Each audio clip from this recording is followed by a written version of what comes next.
Hey everybody, I'm Dakeem and welcome back to another episode of Casting Directors Say What, where you know the spiel. Each month I spotlight an amazing casting director in the industry because a lot of what we do is misunderstood, and I hope that this series can shine a light on all the wonderful casting directors out there who really help bring other people's dreams to reality, right? So, of course, every day I say we have a special guest.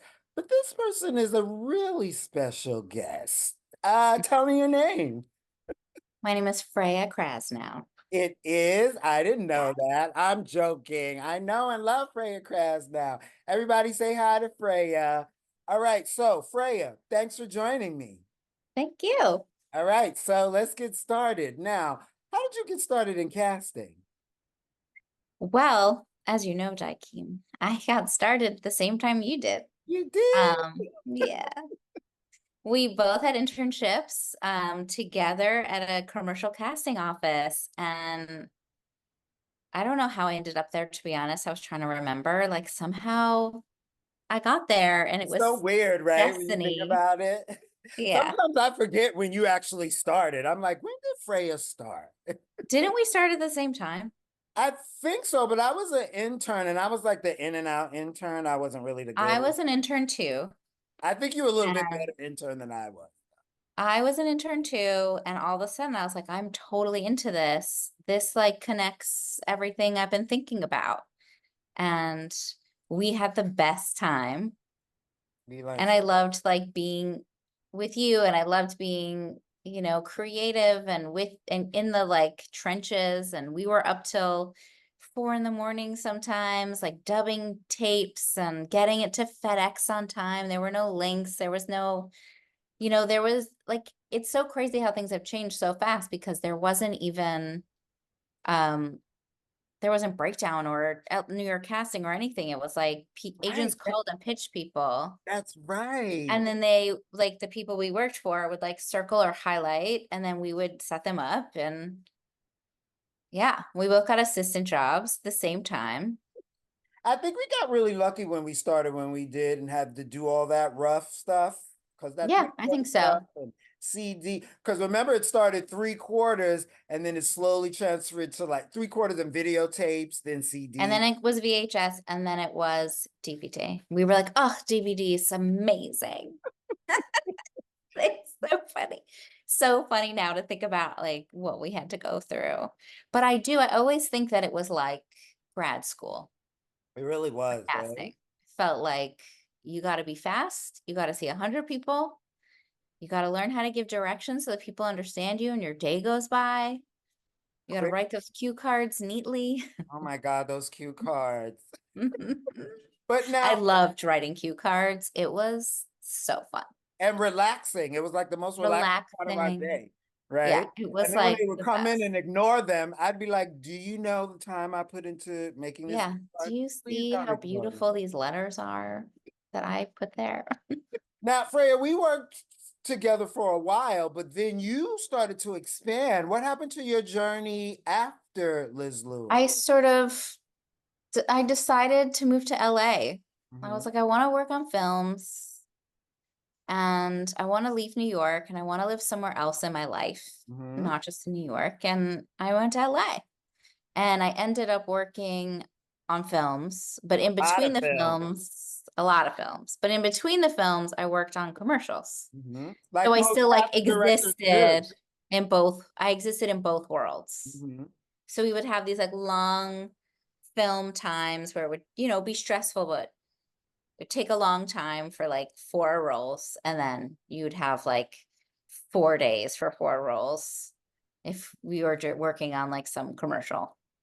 But see that what you said is so important, Freya, because I'm always telling people to get to know casting directors in on all levels. Because look, like, what if I was the type of person who was like, well, I don't want to do commercials, I just want to do film. But the only way for me to get to know you because of the frequency of commercials as Yeah. opposed to film is to maybe get to know you on that side so that you can transfer over into Well, the and that was something we loved doing too, and a lot of directors we worked with came from commercial world as well. music video world at the time too. And it was the best thing to go from like a super artsy indie and pull in some of these really cool, fresh actors that are just starting out and going into commercial auditions every day. And they were great at auditioning because they know how to audition from doing commercials. Like it was such a treat. Yeah. Um, I always tell actors, like, don't thumb your, first of all, can make some money doing commercials, but it's also fun and it's also really good. The way we learned how to be better casting directors, actors learn how to be better at taking direction. Yes, exactly. So now what are some of the things that you cast now? Because I know you maybe still do commercials here and there, but a lot of your time is No, so now I'm in the TV world. Mhm. Wow, so you Or went do we from call commercial. Look that, at do that we though. call streaming TV? Like I'm in the streaming limited series world. That's great though. You went from commercials to film Yeah. to streaming, which is, of course, we know that's taken over the Well, world. first I was doing like a full-blown procedural, Hmm. like 22 episodes, every single episode, a full new cast. And like naively, I was like, well, I've done film and I've done commercial, so like television will be easy. No, television's harder than all of them. Yeah, they're so different, right? They're So so different, and you have to keep, as a casting person, you have to keep 3 episodes in your head at once. Whereas like a film is a film and a commercial is a commercial. A television show, you've got an episode coming up that needs a guest star. You've got the episode that's filming, and you've got the episode that's you're in prep for that's going to film in 8 days. hmm So it's a lot more to television than I ever could have imagined. Yeah, but that's such like just look at your full spectrum of casting experience now that you have, right? Like tell Yeah. us some of the things that you've cast. Like forever, like the whole time. Well, yeah, because you've got like, not maybe so like some recent stuff that you've worked on. So right now I'm working on a limited series called Devil in Disguise, and Mhm. it's about the serial killer John Wayne Gacy. Ooh. But it's not like a typical serial killer limited series where I think what's going on right now is for some reason they're being glorified in this weird way and people are really into it. But this is like showing everything from the victims. And Oh, so you're really seeing I like the that. families that have been affected and the victims and how their lives, specifically these, in this case, these very young gay boys in 1970 that went missing and the system didn't care. Yeah. And they weren't missing, they had been murdered. And it's just like there's a lot to it. It's really heavy. It's really good. I can't Mhm. wait for people to see it on Peacock. But so I've been doing that recently. That's really interesting too, because we always see things from the killer's perspective to try and understand Right, him, right? right. And what's also interesting about this particular killer is that he was so well liked. Mm, He wasn't a weirdo. He wasn't someone you were like, oh, found out he's a serial killer. I'm not surprised. Like this guy was like a major Democratic Party person. Like, it's wild. that's scary.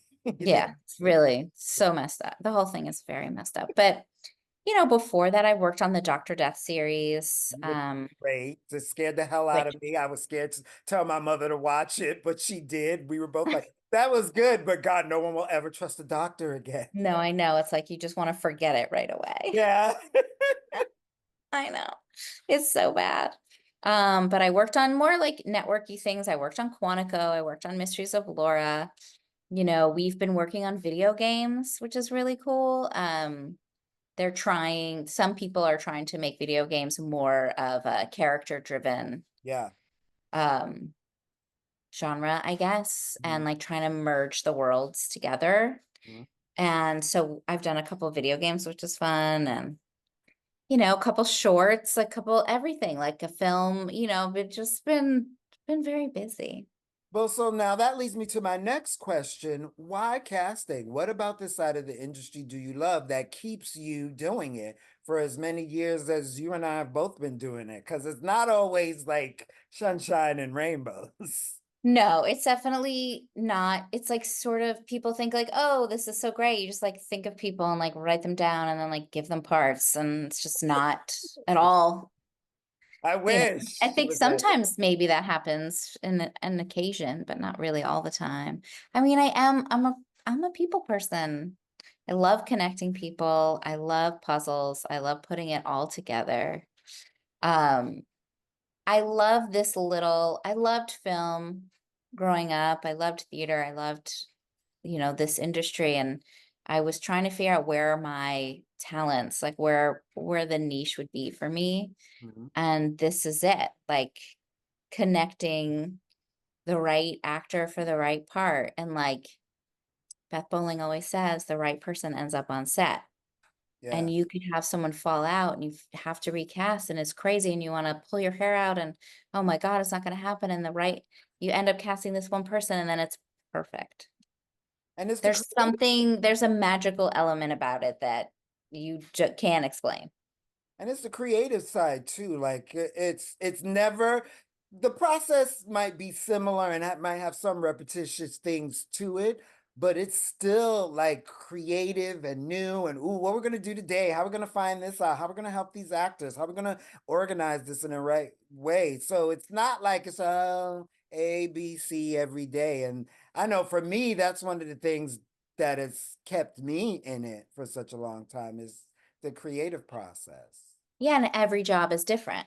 Oh, So yeah. one job you're looking for serial killers, and then the next job you're looking for gymnasts, and young, old, this color, that color. Everything is, oh my God, I have to put this on Do Not Disturb. I'm sorry. Um, Everything changes all the time.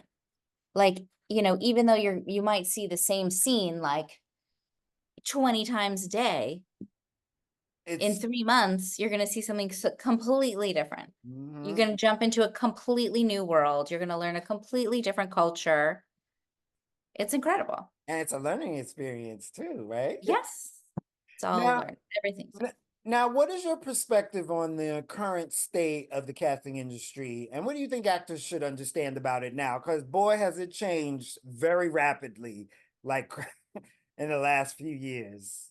well, if you told me before the pandemic that we could do this job from home, Mhm. I would laugh in your face and tell you it's not possible. Yeah. But it is. I mean, technology has made it possible, and we have made it possible to be able to do this, and actors have made it possible. And so I don't think that this is going away anytime soon. I think callbacks, I think producer sessions, and I think slowly but surely it might, but not 100%, and that's part of it is great because especially living in New York, like if you have a snowstorm, you don't have to make actors come in on the trains, on the plane, wherever to do something. Babysitting, parking. The things that like sometimes you want the part, but you can't get there, that's not a problem anymore, which is amazing. Yeah. I do think it's more and more going to go back. That's my opinion. Mhm. People think the opposite. Like I might be alone in that, but what I've noticed working on this project is instead of you offer a self-tape or a Zoom, everybody wants to Zoom. Yeah. Everyone wants to be in this world, which I love. There's a reason we have these jobs. Like I read an actor last week, and he said, he did the scene, and then I gave him some direction. He was like, this is what I'm missing. I need this interaction. I need you to say, okay, good, you got it, bye. Because I'll do it for, 10, 20 times. And you don't need to. And it does sort of, I was talking about this to somebody too, Freya, where I was doing the same thing you were doing. I love the benefits of self-tape, but the process of casting in person, it does make the job a little bit easier for us. Having you come in, giving Faster. you real direction, Yeah. sending what we like, getting what we like out of you, and then having it all ready to go, and then it goes, as opposed to, all right, everybody, I got this casting now, send me your stuff. Now I gotta watch it. If some aren't good, if I have time to recall you back and redo it, I will. If not, I gotta just move on and hopefully find the next thing. So I totally understand. I'm like, when I do stuff that's in person, I'm like, oh, I forgot how easy and simple this is to getting all those tapes in and have Yes. to sit and watch And them. especially if something, like if you don't know the tone of something. So for Dr. Death, season 1 and 2, actually, people thought it was like a Marvel show, Dr. Death. So we'd give out audition scenes for radiologists, anesthesiologists, like a doctor, and we were getting these crazy auditions of like really like superhero, like, oh, I'm an evil anesthesiologist. It's Oh like, no, my no, no, God. no, that's not what's The happening. tone Just was because we're all Dr. wrong. Death doesn't mean, yeah. So it was good to then realize right away in the beginning of the pandemic, like there's going to be specific things that we absolutely have to see in person. Yeah, I had So a job like that once where the director was like, yeah, let's just do Zoom. And I was like, okay. And then I read the script and I was like, we got to do this in person because I know exactly what you're going to get if you send this out. And it was so funny. The people who came to me and then the people who just self-submitted without me, Freya, like clockwork, they all did what I knew they were going to do, which is why I yeah, needed to do it in person. I was like, see, right. I knew that's what we were going to get if we didn't direct them. Yeah. Crazy. And then we jumped into season 2 and I was like, okay, well now there's a season 1.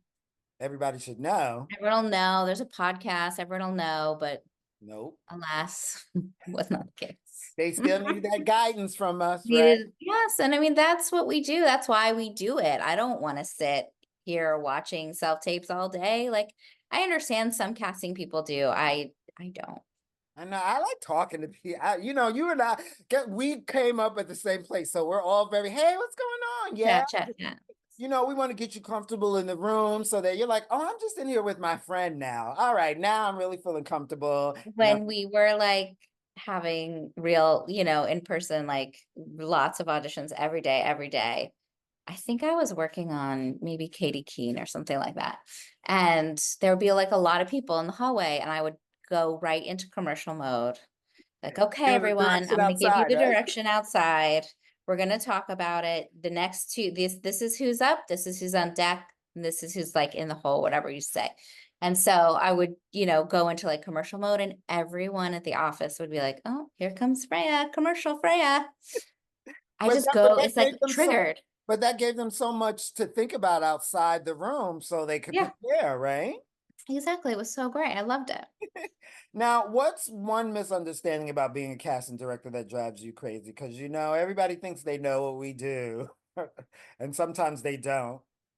I know. I was trying to think about this, D. I'm not sure. Like, what is it? Well, Like, like that we are the ones that make final decisions, so that. well, so yeah, like, if there's this many people submitted, then we'll narrow it down all the way. Mhm. And then we'll send our favorite people, all of whom we'll really like, or or it's a conversation piece. And so it's like, well, we can go this way or we can go this way. Like I once heard someone explain that casting directors are like the best host of the party. You got to bring Yeah, these people in, you got to bring these people in, they got to like each other, everyone needs to get along. And ultimately we need to know that the person that we're auditioning is going to be good on set. So I yeah, think another like very specific misunderstanding is if an actor comes in and gives a read and then I give direction, that doesn't necessarily mean what you did was wrong. right. It might just mean that I want to see if you take my direction Hmm.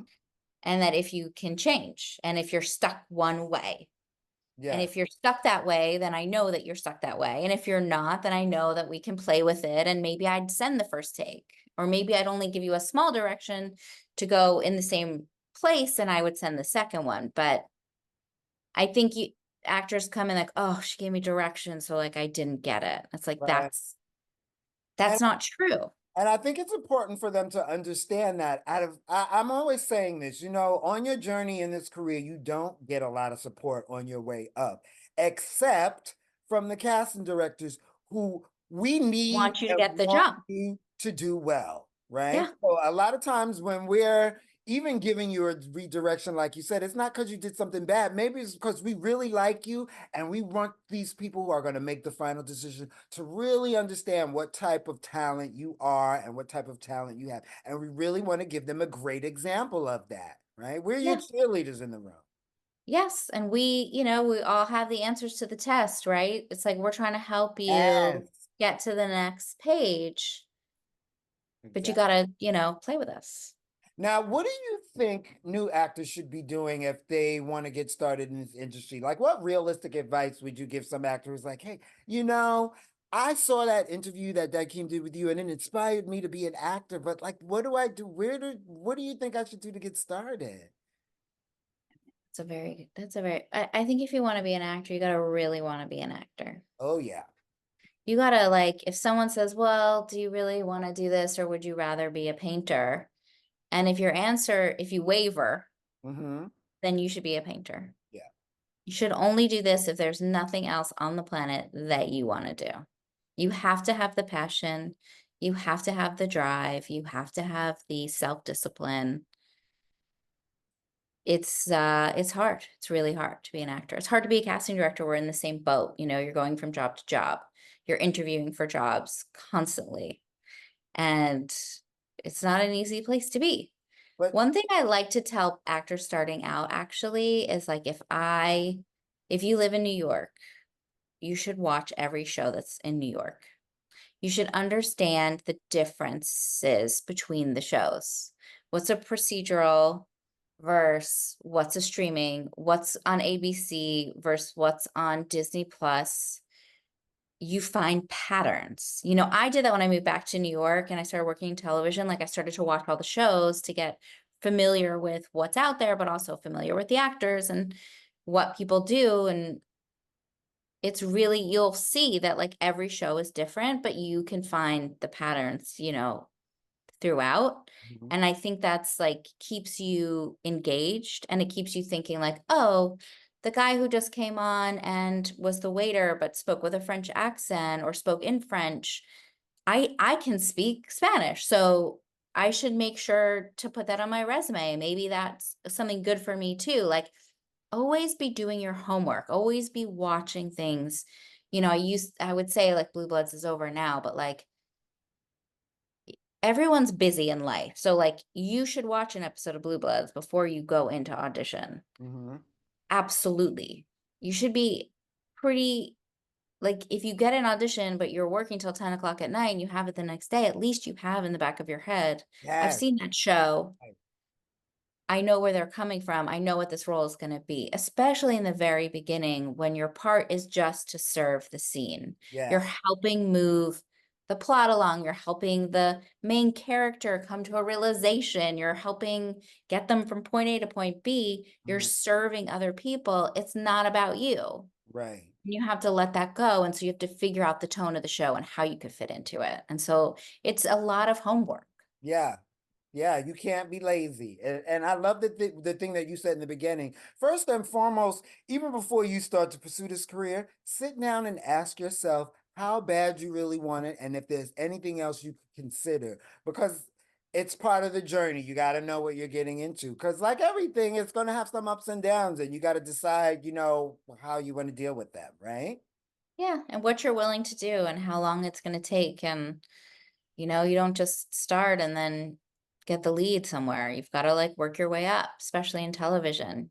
Right. You've got to get a SAG card if you want to do, union projects. Mm-hmm. Sometimes you don't need a SAG card because you're going to do non-union projects. Like you've got to figure out your way through and it's tricky, but also there are casting people here to help you through it. And there are agents and managers to help you through it.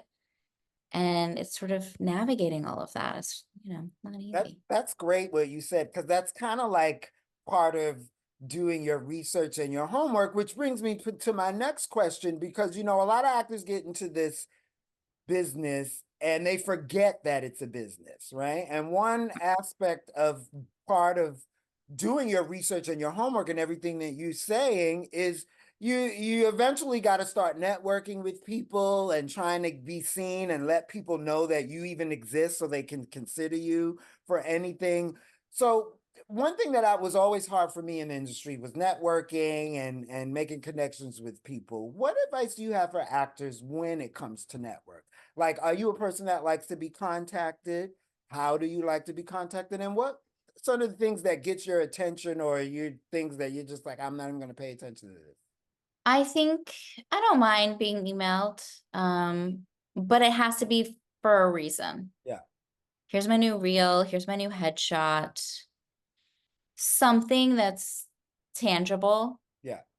I think for some reason actors think it's like, hey, I'm going to send out a newsletter about all my thoughts and hopes. And Like you don't have a it job. doesn't help me think of you for something in that way. If anything, I think it's the opposite. Yeah. You know, we all get so many emails. Everyone in the world gets so many emails now. So much. I'm at like casting people, we get so many emails. It's impossible to keep track. And so to send an email that isn't purposeful doesn't, I don't think it's helpful. But I think if you have something like, hey, I'm going to be on the show, well, check me out. Yeah, I have and, a and guys, play. I have, yeah. you don't have to update us on everything that's going on in your life in detail. Like Oh, I got I, milk today. I can't believe the price went up, or, God, you know, like, I yeah, get an email from somebody, Freya, maybe twice a month. You would be shocked. I mean, shocked. Every time I show somebody this email, you would be shocked how long it is. And one day I was showing them the email and I was, actor has a no, lot to say. I never actually read one of these emails. And I started to read it, and it was ridiculous the amount of detail in there about stuff that I was just like, why are you telling me this in this 7 paragraph email? Like seven Yeah, paragraphs? Seven. yeah. I don't think we need it. I just don't. That, that. Now, Freya, what advice would you give an upcoming casting director who's somebody who's thinking about getting into this business? You've inspired them now, and they're like, wow, do you go to school or what do you do? Well, I would say this is very same thing that I just said to the actor, Mhm. which is if you can think of anything else, you should do that. If you waver at all, Yeah, you should do that. Casting is really hard. yeah, It's a lifestyle. It's not a job. yeah. It's, you know, it's not 9 to 5. If you're on a job, it doesn't matter that your friends are getting drinks. You can't go. You're busy. Hmm. And that has to be okay for you. And it's hard. I Yeah. hate it. You know, I hate that part. Hmm. You know, it's like, oh, I just want to plan a vacation. I can't. That's not the job we have. We don't know when the next job's coming in. Like, I can plan it. We could work around it. Like, it's not like you can never do it, but It's the complicated. moment you plan a vacation, you get a job. That's for sure. That's like actors too. Like the moment they're like, the agents and managers, I always hear them say, if you're slow, book a vacation. I guarantee. Yeah. Yeah. All of a sudden. Exactly. For sure. It happens every time. But I think it's really important to understand that this is a lifestyle. You need Mhm. to see plays, you need to see movies, you need to watch TV, you need to know actors, you need to know the business. You need to know, is it a busy time? Is it a slow time? Should I, you know, if I do this, will I miss out on that? You know, it's again a lot of homework. It's not a 9 to 5. And so you have to really want it. And this is And stuff you're always doing. we don't have a job that people unfortunately respect for some reason. Everyone assumes that we're bad people. Every movie or TV show where they show a casting director, it's in a bad way. So Yeah. I think we should work on changing that, first of all. I think we should work on changing that. But you know, we're guides and we're here to help. And so I don't know why we're the villain of the story, but Well, you gotta have it's a villain, so I guess. I guess it's us. I mean, like, I don't know. I don't know why. But we, you know, it's you have to really want to work hard and you want to do it. And you're not gonna necessarily make a ton of money and you're not necessarily gonna have, it's not like you're going to all the red carpet events, you know, like it's not what it is. It's glamorous for some, but not for everyone. Not for everyone. Well, Freya, God, I've loved talking to you. Now we're just getting into our quick rapid fire questions. Okay. There's a couple of extra ones. Like, when you given the option between one take or two takes or three takes, what how if you haven't suggested or requested a number of takes, what's your limit? Like, what do you like? What's your limit of takes? My limit is 2. Mhm. I think you should send 1. Unless there's such a difference in the 2 takes and the tone that you feel it's necessary. Yeah, Sending 2 takes that are pretty much the same, there's no point. yeah. No point at all. So don't do it. It's really come in and make a choice Yes, choices for are it. important. And that's like part of the homework, right? It's like I'm gonna see what this show is or what this movie is and make my choice depending on that. And that's part of the game. And hopefully it's the right choice. And sometimes if it's not, like we might just have you come back. Like it's not the end of the world. Right. If But you sending make a 3 choice. takes is not necessary at all. Don't do that to yourself. Yeah. 1 take. Now, what should actors understand about their headshots and how we view them and the part they play in the casting process? Your headshot, it's like dating. You've got to online dating. You've got to look like your headshot. We don't want to all of a sudden be like, who's that? Who just came in? I don't remember selecting that person because they don't look like their headshot. Doesn't have to be glamorous. It doesn't have to be, it could be a friend taking a picture, in my opinion. I think you just want it to look like you and feel like you. Right. And if you have a beard, you should say, I'm willing to shave or not willing to shave. And that should be present. All right, Kraz. Now, your final rapid question. This is a fun one. What was the last film, show, TV, or theater, or performance that you saw that you really enjoyed that maybe you want to recommend to anybody? Like a show or like a person in the show? Oh, whatever. Show, film, person in the show, performance. What's the last thing that maybe inspired you and it's like, wow, that was good. You guys better check this out. Well, if I'm being honest, since I Please. don't have a lot of time right now, I know. I've really enjoyed this show called Acapulco. It's on Apple TV. It's in Spanish, it's in English, it's actors I didn't know for the most part.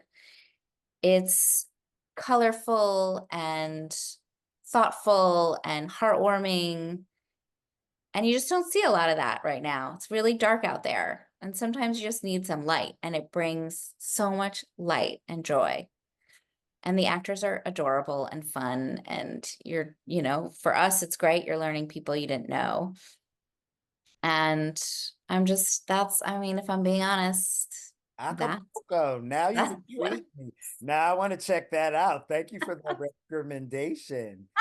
And also, just thank you for coming and chatting with us. People, I think, listen, I've known this woman I was going to say girl, but she's a woman. I've known her for a very long time. And the advice that she's giving you, I hope you all take it to heart, put it in your back pocket, and it's helpful for you on your journey to a successful career. Like I hope all these videos are for you. Freya, where do you work? Do you have an office? Are you freelancing? And also how do you like people to contact you, or do you just not like that? Which some casting directors I know don't. I'm okay not being contacted at the Okay, good. moment. The moment I'm working at Bowling Misha Casting Mhm. currently. Awesome. We have an office, which is really nice. And usually I'm there by myself, but that's okay. Mhm. Um, Hopefully not for long. Um, I love going into an office. It's I nice. know people love working from home. I love going to an office. I Well, love the remember how separation much between church and state. Right, and remember all the walking we used to do and how active we were every single Every day, moving day. and shaking and going and running for the Hot and cold. Like yeah. now I'm like dealing with the whole like, okay, the office is cold, but it's 95 degrees out. But the subway is cold, but the platform is not cold. But my walk to the subway is hot. Like I don't know how to get dressed anymore. I I don't know how to do know. it. And then you're like, do I just freeze in the office and let my body just take in as much cool air as I possibly can because it's such an oven Well, I outside? have my office sweater now. Oh, okay, yeah. Everybody has But their. then, but then I need, anyway, it's just like a whole other, it's a whole new thing I forgot about. And like, we'll see what happens in the winter when I'm like sweating in the office because the heat is on. And, Oh my goodness. Well, yeah. thank you, Krasnow, for joining me on another episode of Casting Directors Say What. Stay tuned for some more episodes coming up later on this summer, possibly, everybody. And I'll see you next time. Thanks, Krasnow. Thank you. I love you.